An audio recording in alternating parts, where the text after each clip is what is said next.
The B.S. Report is a free-flowing conversation that occasionally touches on mature subjects. First of all, This is the B.S. Report with Bill Simmons. it might be cool, I don't know. And if it's not, I don't care. The B.S. Report with Bill Simmons. Bill Simmons works for ESPN. He's also named the Sports Guy, and he writes a comical sports column. He must be a popular dude. The B.S. Report. It's got a real dirty sound, like a rusty steak knife cutting through a well-aged steak. Now. Here's Bill Simmons. All right, it's a new year, 2009, and we're going to call my buddy JackO. We have not talked to him since the controversial and semi-tragic Mark Teixeira signing. We call him when the Yanks are down. We got to suck it up and call him when things are going well for them, too. And so we're going to let him gloat because it's 2009, it's a new year, and it's a holiday present for him. Complex Litigation, this is John. Oh, Johnny.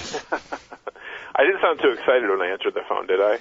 Well, you know, we call you when the Yanks are down, and it's the readers said we have to call you when things are looking up. When the Yanks are up? When the evil empire is looking like they might be in decent shape, we have to call you, apparently. Fantastic. That's good news. I was worried. That was the one bad thing about the Teixeira signing. I was worried that there'd be no more. Johnny, are you worried yet? So you'd be Johnny, are you orgasmic yet? It should be. That's right. Well, we actually tried to call you last week, and there was no answer. You were doing work, so that even made me more concerned. Yeah, I was very upset. What did you think of my St. Elmo's fire mailbag scenario for you? Well, that's why I was worried. I sounded too excited when I answered the phone. You know, I didn't want whoever that was that emailed in to think that this was the highlight of my day. It is, mind you, but I don't want to convey that impression. You know. If you try to kill yourself by opening all the windows in your apartment, I mean, dude, go with something else. Well, I do have It's my not original. unrequited love for Andy McDowell, but other than that, that's where the comparison ends. All right, let's hear it. Mark Teixeira. Yeah, baby. How excited are you? Oh, off the charts excited. I was so happy. I mean, I was getting ready to talk myself into the Manny Ramirez era, and I was more than willing to do that, believe me. I'm more than willing to talk myself into that. But Teixeira was so good for so many reasons, because first and foremost, because, I mean, he's just what they need. Switch hitting first baseman coming into his own right in his prime years. But secondly, because he was taken right from under the clutches of the Boston Red Sox. That made me so happy, because the reports all day on the internet and everything that I'd read in the paper in the morning were that, it looked like he was going to the Red Sox, and people at work are like rabid Red Sox fans, and they were monitoring it and yelling down the hallway like he's coming to the Sox, and rumors are they're closing in on a deal, and then the Yankees like swooped in at the last minute, and that may have not been the reality, but that's the way it came across. So it was so exciting, because I was already like steeling myself for the, Teixeira's a Red Sox. That gives them another bat in the lineup to overcome the loss of Manny, and now to have him go to the Yankees was just so huge. Christmas came early, let me put it that way. Well, unfortunately for me, I was at my daughter's Christmas recital and got the word that Olney and Gammons were reporting that the Red Sox were closing in. And I made the taunting phone call to you, which I can't take back. That's I right. can't go back right. in time and take it back. That was like the Thursday night when you called me, and you're like, you sent me a text, and you're like, it's all coming together. And I was out for drinks, and I'm like, what? And you're like, oh, Teixeira and the Red Sox, they're finalizing the deal. And then I, luckily I was at a bar, so I did a couple shots, and I was okay. But and then even better, it turned out not to be true. Freaking Buster Olney and Peter Gammons, how dare they? Well, how dare they raise my holiday hopes? I mean, I think when you're Red Sox centric and you're Red Sox focused, I guess you report the news as you want it to be and not as it actually may be, So. Well, the thing that got me on that is those guys are hooked in with the Red Sox front office. So right. If they're saying the Red Sox are closing in, that's not like some random dude on the internet throwing it out there. It was like, hey, the Red Sox are closing in. Right. I really wonder, what do you think? Did they really have Tex pulled out from under their clutches, or were they just trying to bump the price? You think that who was trying to bump the price? Boris at all? The Red Sox. Oh, the Red Sox. You think the Red Sox were playing games just to drive up the price because they always knew he was going to the Yankees? Yeah. No, I think he was grabbed from their clutches. I think that they really wanted him. I mean, everything I read on the Boston Globe is that they've been targeting him for like 2 years. He's exactly what they wanted. Like Theo was salivating over him, and then when push came to shove, they weren't willing to go the extra mile. I mean, Yeah, was Boris always going to go to the Yankees and say he's going to the Red Sox for X, so give me X plus 1? Probably. And maybe they couldn't compete with that. But if it's a guy that you really want and you have unlimited revenue streams, which we'll get into momentarily, they should have, wowed him with a huge offer right from the get-go. They shouldn't have let him dangle out there. Yeah, but Johnny, to pay for a guy like that, we'd have to raise box seats to over $100. Oh wait, we did that. Exactly. We'd have to put seats on the Monster and make people overpay for suites and bastardize Lansdowne Street. Oh, and wait, we did all that too. You could also charge memberships in your fan club. Oh, wait a second, you do that too. Oh, wait, we did that. And you could charge people to vote for the president of your mythical nation. Oh, wait a second, you have that going too. And until we buy our own TV channel, damn it. Oh, wait, we have our own TV channel. I don't understand it. Exactly. I mean, that was the part about really, got my goat. The sour grapes from John Henry of the Yankees have a new stadium and they have a license to print money. Hold on. Let me read the quote to you. Okay, even better. From the moment we arrived in Boston in late 2001, we saw it as a monumental challenge. We sought to reduce the financial gap and succeeded to a degree. Now with a new stadium filled with revenue opportunities, they have leaped away from us again. So we have to be even more careful about deploying our resources. Meanwhile, the Yankees have a payroll that's lower this year than last year. Exactly. That's what everyone in baseball who's ripping their hair out and gnashing their teeth about, oh my God, the Yankees and they're buying up everybody. Folks, their payroll's lower this year than it was last year. So all the calls for a salary cap, you should have been screaming about it last year when they finished in third place. So that drives me nuts. But that quote from John Henry, I mean, that is just such a joke. That is such a joke. To claim we just can't compete economically. I mean, you can't get into a Red Sox game for under $100, not including parking and everything else. I'm just talking the ticket. If you can even get your hands on one, because they have to have lotteries, for the right to buy tickets. Right. And so it's not like they're the Kansas City Royals playing in front of 12,000 people a night on a good night. So the last thing I want to hear in the world is John Henry whining about, oh, we just can't compete financially. I love the Red Sox, but they really need to shut up. I mean, they really need to shut up. I mean, he's just come out and be like, look, we love Teixeira, we like them, but we wanted him for $170 million, and we just weren't willing to go any higher than that. The Yankees did, and good luck to them. But don't come out and be like, oh, we just can't compete, and we're like the poor kids on the block. I mean, that's just a joke, an absolute joke. We just couldn't compete because we already are spending $10 million next year in Julio Lugo, and that's the extra $10 million. Right, and when you're paying $14 million for J.D. Drew, and you bid $100 million, including the posting fee for Dice K, I don't want to hear about, which was $25 million more than the nearest competitor. I don't want to hear about, oh, the Yankees are just awful and they have much more money than we do, Well, what is stopping the Yanks from just going for the kill and getting Manny? I don't know. I mean, at this point, everybody hates them, and there was such a, everybody that isn't a Yankee fan, there was just such a universal loathing of them once again after they signed Teixeira. So if everybody already hates you, why not just do the ultimate FU to everybody else and just go get Manny and have a 4-5-6 of A-Rod, Manny, or 3-4-5 rather of A-Rod, Manny, and Teixeira. You know what I would do? I just lost all the blood from my head. Hang on a second.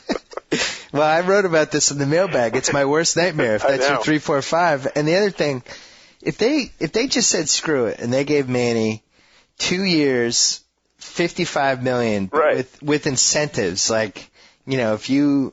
if you get to 100 RBI, if you play 135 games, it bumps up to $70 million for the 2 years. That's a great deal. You don't want to pay him big money. You want to pay him short money. Right. And you don't want to get in a long-term deal with him, right?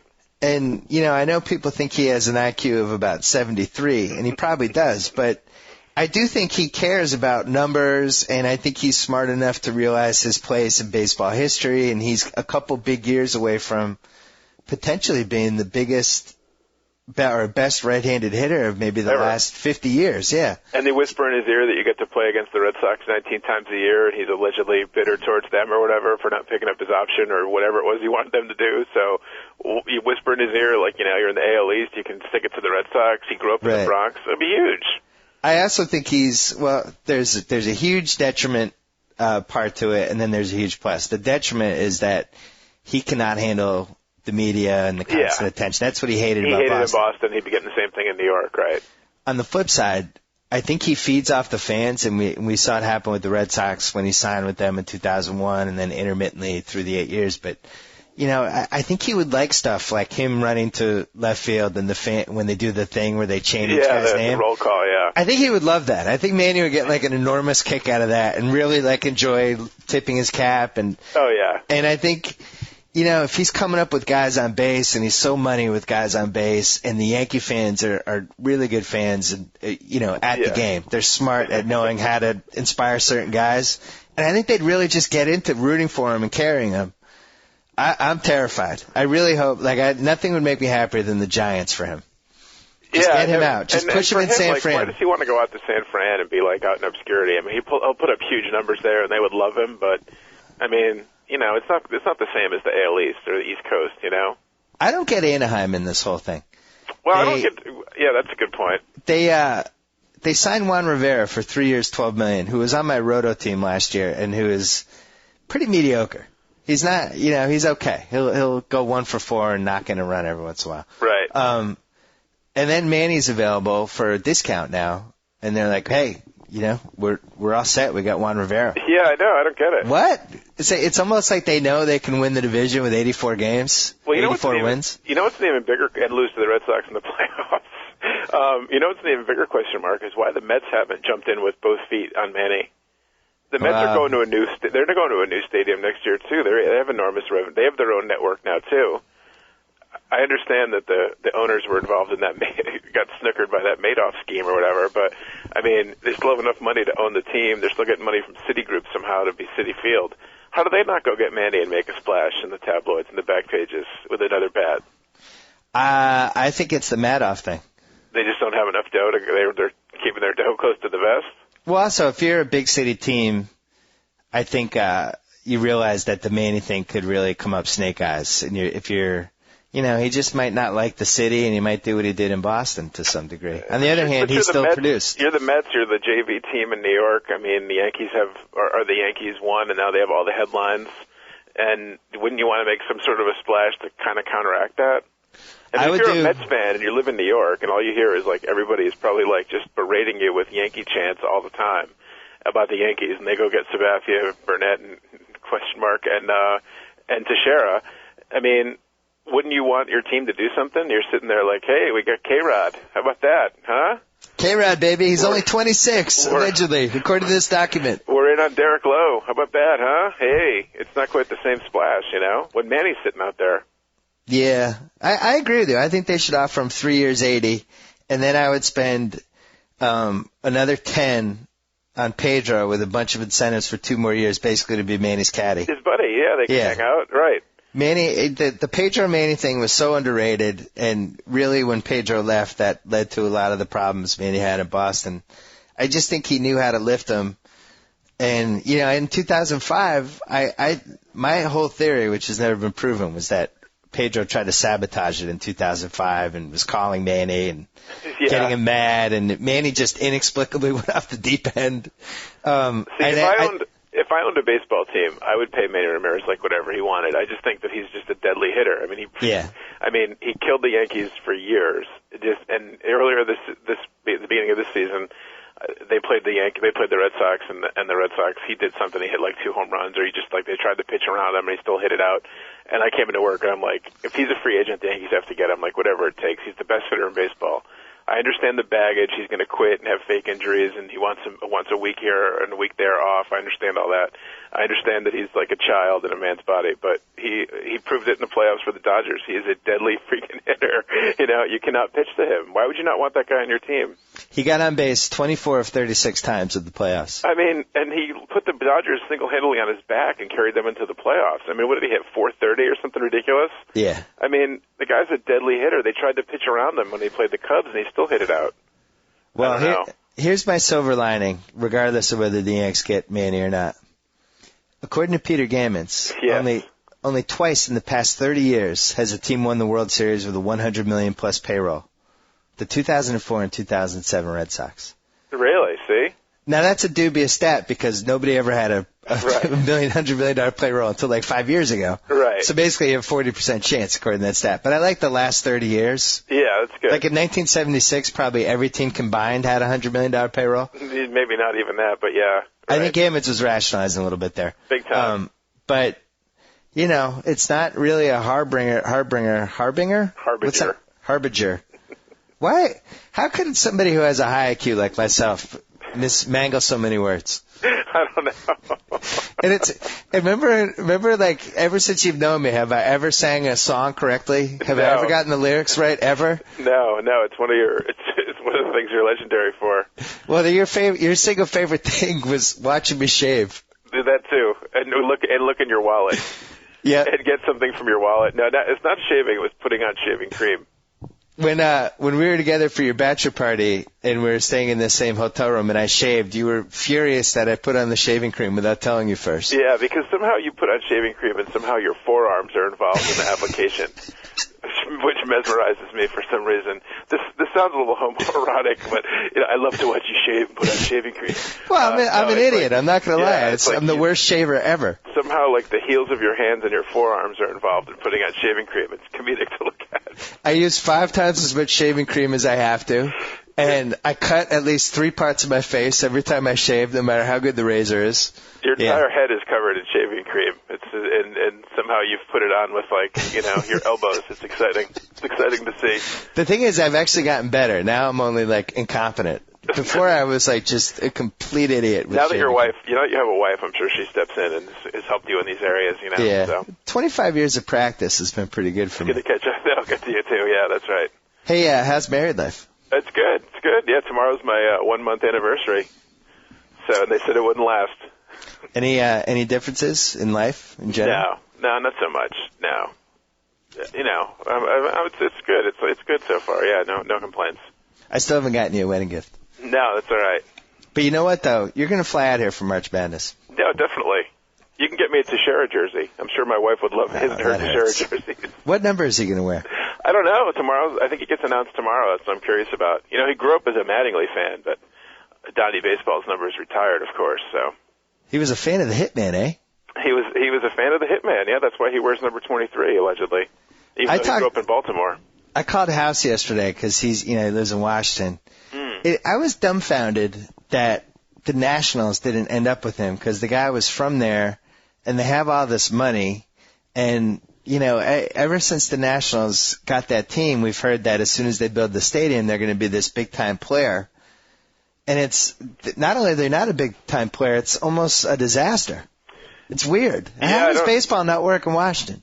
I don't know. It's a good question. I mean, the Orioles, they used to do well when they had a new stadium. You think there's like a baseball fan base. There's a lot of history there. There was a team that, granted, they were an awful team for 100 years, but there was a team there, Right. It doesn't make, I don't know. But, I mean, it didn't make any sense for him to go there when basically they have nobody else but him. He's going to lose for his entire length of that contract.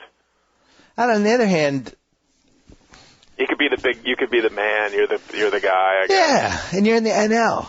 He's never going to play a meaningful game there, though. But if they put a good team around him, he's the hero. He's the man. On the Yankees, you're just like another cog in the machine, and you're basically like you're a supporting actor in a gigantic film that has much bigger stars than you. Yeah, I guess so. Instead of being the lead guy in an indie film. Yeah. Yeah, it's good. Yeah, he'd be kind of like the Mark Ruffalo. You'd say people are like, oh yeah, that guy's good. Ah, that guy's great. Even though you've never been in a movie that's made more than $10 million. What did you do over the holidays? What kind of TV did you watch? Well, my wife and I can refer to her as my wife, we've really got into the show The Office, watching the reruns. Ah. So we went out and bought seasons 1 through 4 on DVD, and we've been working our way through there. So we had Office marathons, we did the usual holiday things of visiting friends and family, what have you, gifts and all that. And then, New Year's Eve we went out and everything. But when we had downtime, because it's awful in the winter here with snow and what have you, and if there, we came back in an evening or at night, we would pop in some offices, and we've been breezing through those. I'm a huge fan of that show. It's good. It's really well done. It's on my list along with 30 Rock of if I ever just buy a season DVD, that would be what I buy. So we're midway through season 3 now. We're into that, and I really like the guy John Krasinski who plays Jim. And unfortunately, the night before my wedding, I was bored and I was looking for something to pay-per-view, and I was like, oh, I like that guy from The Office, and George Clooney's always good, so I made the mistake of getting Leatherheads on demand. John Krasinski owes me $5.99, by the way, for that Leatherheads in HD. This is, in my opinion, one of the saddest before the wedding night stories maybe ever. It's amazing I didn't just shoot myself. I know. First of all, I could have driven up and hung out with you that night. I know. You never told me. I didn't realize you were in Connecticut, you know? You were by yourself the whole night, just getting nervous about the wedding. Right. And then to take your mind off it, you rented Leatherheads, which everyone agreed was one of the 5 worst movies of 2008. Yeah, it wasn't, and I concur with that analysis, let me tell you. Yeah. I hope that's not a harbinger of your wedding. Yeah, really. I hope that's not a good omen. I know. Well, and the other bad omen was that but then that's changed. We went to the Celtics game, and that was like the last game they lost before they won 20 in a row. Oh yeah, but now that's they've right. lost like 4 out of 6. So that if that was like only one of like a handful of games they lost all year, I would have been concerned. But not as big of a harbinger. Not as big as a harbinger. No, not anymore. No. They smaller harbinger. Because I'm still in the Writers Guild from working on Jimmy's show. I get mailed. Basically, you get mailed every movie on DVD that might have Oscar potential, because they try to sway the Writers Guild. And it was like one of those things that the first couple years it was sounded kind of cooler than it was. You only got a couple good ones. This year we've just gotten like a murderer's row. We've gotten like, you name the movie and it's in my house, and I've watched 2/3 of them at this point. I know you were a big fan of The Strange Case of Benjamin Button. I hated Benjamin Button. Although I will say that on the big screen it might be better because it's really beautifully shot. Mm-hmm. Right. The best movie I've seen, and I urge people to not walk but run to the theaters, is Slumdog Millionaire. It's fantastic. Really? Yeah, it's fantastic. Go see Slumdog Millionaire. Now, who's in that? Nobody. It's a small indie movie.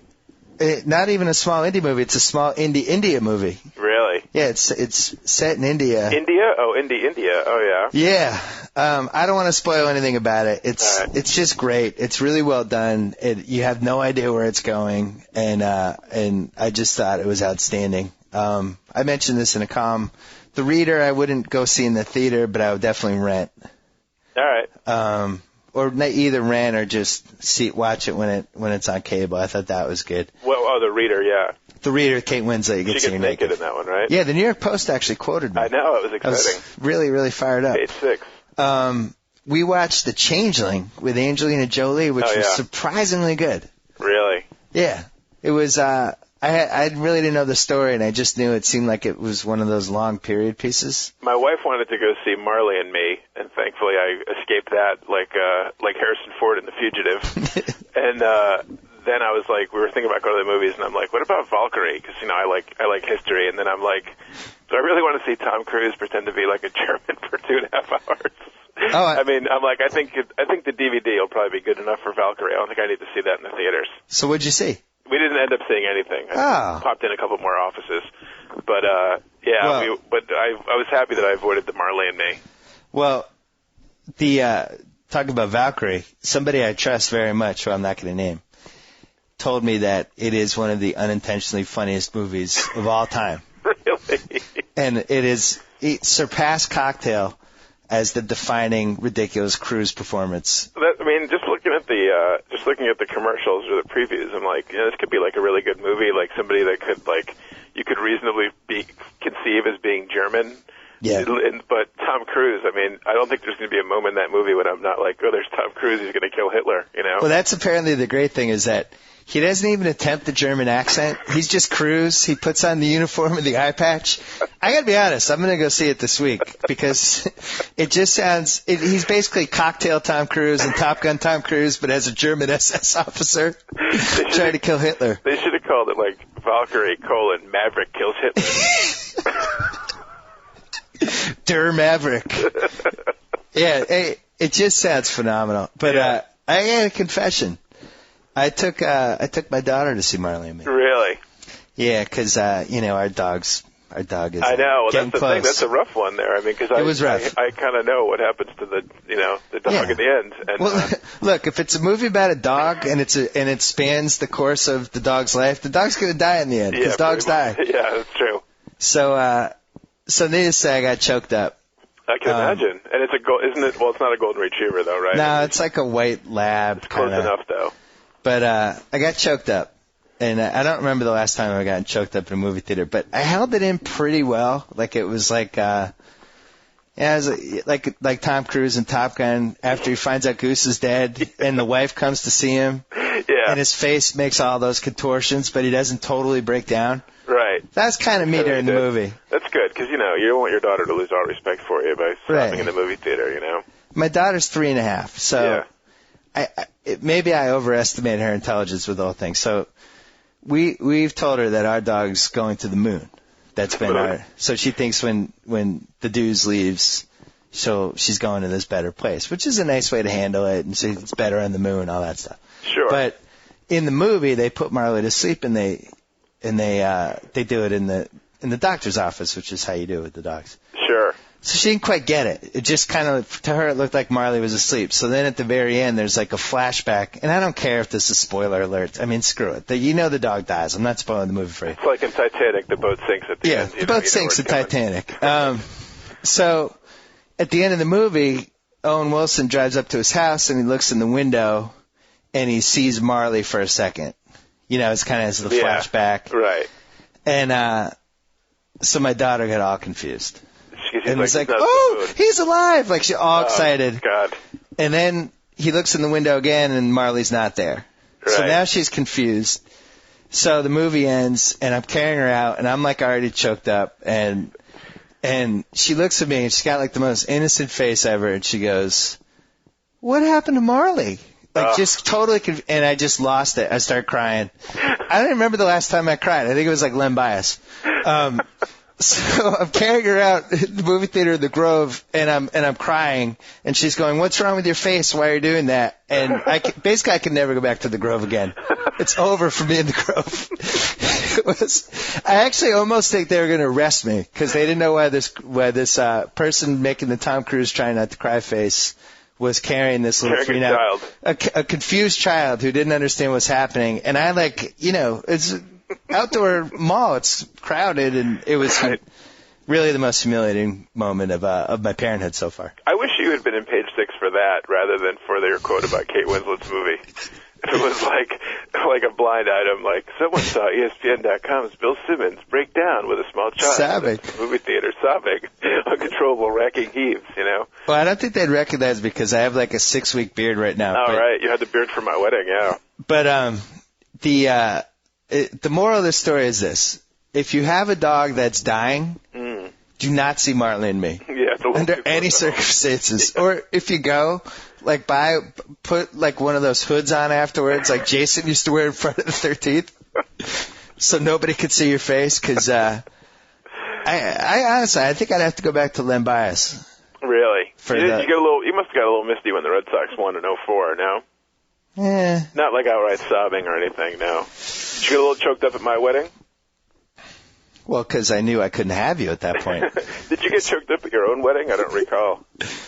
I was too hungover. Yeah, all right. We had a different wedding experience because, your wedding, you stayed at home by yourself and watched Leatherheads, and in my wedding, I was up till 4 in the morning the night before and then woke up at like 7. Yeah, that was a little different. And was really not in good shape. Wait, there's one more... There's 2 more movies I wanted to tell you to see. Oh, Doubt's really good. Yeah. Reminiscent of our friend Blue Boy and his experiences in Fitchburg. Good time. Yeah. Anyway, and then what else is getting Oscar buzz? There's one other one. The Wrestler was great. Oh yeah, I read your review of that one. Yeah, the movie itself wasn't that great. I mean, it was good, but Mickey Rourke, it's just worth seeing for him. And plus, I forgot to mention in the review that Marissa Tomei gets naked. And then really, I'm still recovering from that movie I saw with her and Philip Seymour Hoffman and what's his name, Ethan Hawke. Yeah, it starts out with him. Before the Devil Knows You're Dead. Yeah. Yeah. There was a lot of nudity by Marissa in that one. I might have to say that's the strangest sex scene ever. It's up there. It opens up the movie. It's like the opening credits. It's very explicit, but on the other hand, Philip Seymour Hoffman is some of the more explicit parts of it. Yeah, Philip Seymour Hoffman has a giant gut. Yeah, it's not pretty. It's pretty disturbing. That movie's not the feel-good movie of the year either, but it was a good movie. I had somebody swear to me, who knows this stuff, who lives out here, that Marissa Tomei is 48 years old. Really? Yeah. Wow. And I looked it up on her IMDb, and it's conceivable. Like, she was like, when she first hit it big, she was allegedly in her, mid to late 20s. And actresses always lie about how old they are. She was born in the same hospital as Edgar Renteria. Well, every actress, they chop off course. 3 years. They're actresses and Dominican baseball players. Well, when did that My Cousin Vinny come out? Like 1990? Yeah. So that's like what? That's 18 years ago. Right? And she was allegedly she was in her mid-20s. But wasn't she supposed to be like early 20s or? I guess I guess you're in the ballpark. If she was in her mid-20s, that puts her at like 43 legitimately, but then she, or as she claims, but she could really be 48. Well, so I'm on her IMDb. So it says she was born on December 4th, 1964, which would make her 44. But she, so she shaved 4 years off. That makes sense. Well, when she started working, her first role was the Flamingo Kid in 1984. And she was also in As the World Turns, and she was in an after-school special in 87, and then 21 episodes of A Different World in 1987 and 1988. Oh, that's right. My Cousin Vinny was until 1992. Ah. But if she looked younger than she was, and she was lying about her age the whole time, then when she started doing A Different World and she claimed she was 24, she really might have been like 28. Yeah. There you go. Makes sense. Do you think she'd come on to discuss? I don't think so, no. I don't think she would really answer that, no. Did I ever tell you about the girl I went to prep school with? I don't know. I don't recall. One of my first crushes, I'm not going to say her name or the school because I don't want to ruin the gig she has going right now, but the biggest crush I had in 8th grade turns out much later to be an actress, and I see her on 6 Feet Under, and I'm like, oh my God, is that my first crush? Go on IMDb, and it's her, and she's been an actress for like the last 7 years. Oh, I like where this is heading. Different last name. Uh-huh. Well, first of all, she gets naked in 6 Feet Under in a subsequent episode. I started watching 6 Feet Under, a show that I'd always hated, just because she was on it. Of course. So seeing your 8th grade crush get naked on a cable episode was, I defy anybody to find a more surreal moment of nudity. But anyway, so I went on her IMDb and it said she was born in 1973. And you know that to be not a true statement. Yeah, considering we were in 8th grade together. 1969, right. And I was born at the end of 69, and she somehow cut out 4 years. It's fantastic. Yeah, it was pretty good. It's pretty good. That's what they all do, though. You have to do that. You got to be young and be in the industry, you know? Well, I think I'm going to do that, too. So starting right now, I'm born in 1973. Yeah, I'm sorry. I just outed you as being born in 1969. We're going to have Joe Mead edit it, right? Joe Mead, can you bleep when JackO says my birthday? We can do anything for you, Bill. Yeah, let's bleep that. All right, we'll bleep it, and nobody will ever know how old I am. That's right. That'll be good. 73, yeah. So, last thing, what are your big New Year's resolution? Did you have a New Year's resolution for 2009? I really did not. Well, one joke I had was we were trying to get a bunch of friends of ours to go out on New Year's Eve, and you know, our friends, most of our friends, the couples we hang out with, they've been married for a while and they have kids, and so we couldn't like motivate anybody to go out. We went out with this couple that we're really friendly with, and we had a nice dinner, we had a nice night out, but it wasn't like we were hoping to go back to somebody's house and have kind of like drinks afterwards, you know, just not crazy, but like, you know, a little fun. I couldn't get anybody to go out, so one of my friends was like, no, we're going to hang in, we're just going to play games with the kids and yada yada. So she's like, what are your resolutions for 2009? And I'm like, to get livelier friends. You should have made that your Facebook status. I should have. My resolution is to get livelier friends, right? So, JackO is looking for more active, lively friends. I am. I'm looking for livelier friends, right? So that was my one jokey resolution. But no, because I would never follow through with any resolution, you know. I'm going to stop smoking crack. This is the year. Well, I had a resolution. Oh, yeah? No more cigarettes after I've had like 4 drinks. Really? Yeah. I'll believe it when I see it. I wrote my goodbye letter to cigarettes. You missed it. Your farewell letter to cigarettes. You told me you were my friend and all you did is lie to me. I've seen seen you recite your farewell to cigarettes a few times now, and it's never quite taken. So I did it in July. I think I could do it. I really am. I'm committed to it. you said the farewell to cigarettes at when we were out in Vegas for House's bachelor party. And it was a farewell that did not work. It did not work. It was not a long-lasting farewell. It was not a goodbye forever, that's for sure, because I've seen you smoke subsequent to that. So, you know what's funny about cigarettes when you're drunk is that I can totally understand how like you watch like the Basketball Diaries with DiCaprio. Yeah. And you know he's like letting these disgusting guys perform sex acts on him so he get money to buy crack, and you're like, wow, that's crazy. And then like, you know, after I have enough drinks, I really think I would like commit a crime to get a cigarette. There you go. Or I'd mug somebody in a bar. Yeah, or sucker punch somebody from behind if they had like one cigarette left. If you were jonesing, sure. Yeah, you can totally see it. Absolutely. So there you go. But I think I could do it. For that. All right, that's good. Oh, that's good. That's a good resolution. You know, I do think you need new friends because the fact that you had to watch Leatherheads for a second time in 3 weeks on New Year's Eve is sad. I wanted to find some nuances that I missed in the first performance. Did you happen to see? Did you happen to watch any New Year's Eve shows? We got home like a little after 11, and I didn't see any of the network ones. No. Yeah. No. You know, what did you do for New Year's Eve? Did you do anything? We went on a little ski thing. Oh, that's right. And we had a whole bunch of families, and it was pretty good. That's good. You know what ended up being the highlight was ESPN had this, ESPN2 or whatever. They had the New Year's Vegas thing. Oh yeah. Where the guy does a jump and whatever. We've all seen jumps. Oh yeah, the guy landed on the Arc de Triomphe or the fake Arc de Triomphe or whatever. They did I gotta say, I gotta kill my own company. They did a terrible job of getting the word out exactly what was going to happen. Yeah, I didn't understand the commercials, and they had something where the guy was going to do a flip in a truck. I thought they were both going to land on the Arc de Triomphe. I didn't quite understand what was going on there. Well, the guy after New Year's, Robbie Madison, so they had this ramp that's basically like a 60-degree angle, and he goes up it, and he lands on the roof of one of the Paris casino, I think. Mm-hmm. So that alone, you're like, wow, that was kind of amazing. So then he turns around, and he drops off the roof onto the ramp. I saw it the next day on First and 10 or whatever they call that show or whatever it is, and ESPN's First Take. I watched it, and I was like, oh, my God, it's pretty amazing. It was incredible. Like, I don't know how he didn't die. It was the single most incredible stunt I've ever seen in my life. And the guy, like, I don't know if he broke his hand or he just cut it open. Because he landed he kind of overshot it a little bit. Yeah.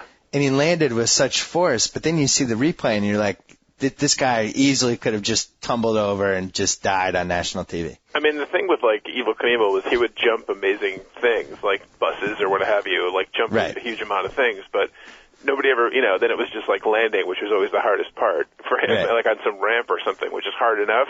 Yeah. But to, like, stop on a dime, basically, on top of the fake Arc de Triomphe, I mean, who even, like, comes up with that idea? Like, I don't know. You can't practice it, right?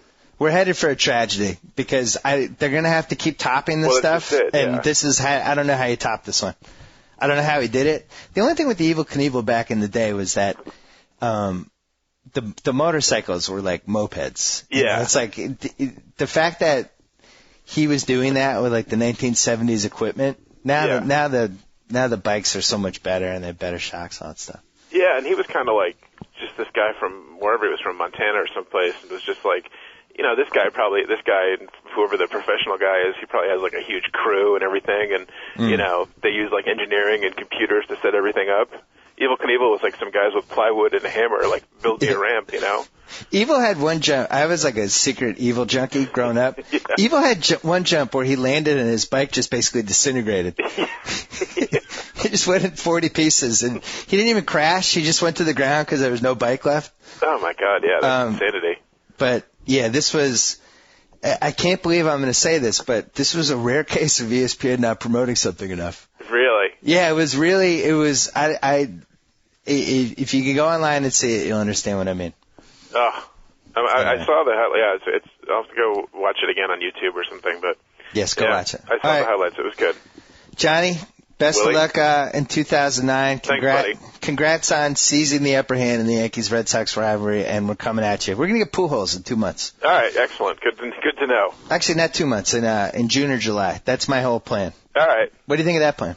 It's All right, that would be interesting. The battle would be joined. I just hope you can find a way to pay for him. You guys barely scraping by the payroll, you know. Maybe we'll have to raise the grandstand seats that face center field for $75 a pop. That might be the new plan. Maybe you can come up with a fourth alternate jersey. Maybe we just wear 162 alternate jerseys. And every good fan would have to own every single one. Yes, definitely. All right, Johnny. Talk to you soon. All right, Willie. Bye-bye. So I get the sign off. Whoa.